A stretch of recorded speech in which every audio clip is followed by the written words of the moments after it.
Sinubukan ko dating burahin sa phone ko yung chat history namin ng ex ko. Pero dahil siguro sa model unit ng phone ko, walang option para ma-delete. Ito lang yung bagay na pinagtatalunan namin ni Mrs. Ang hindi siya makamove on sa ex ko.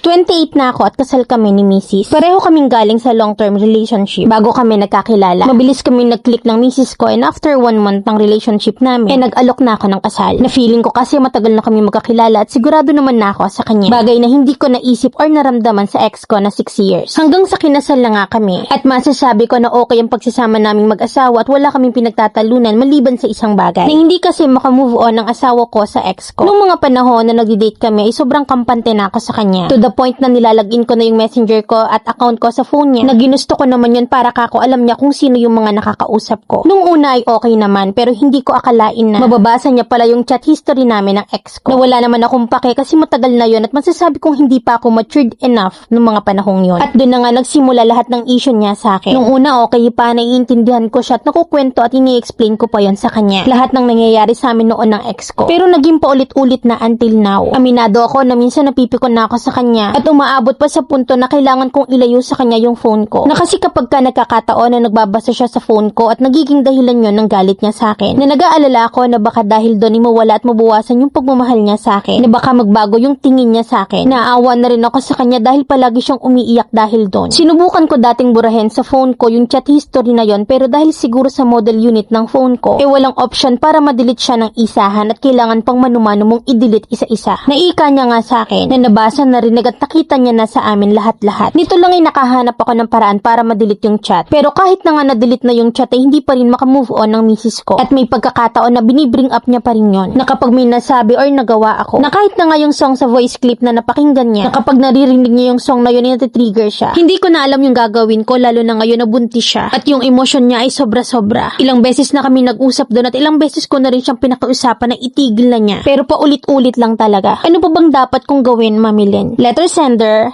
Carlo.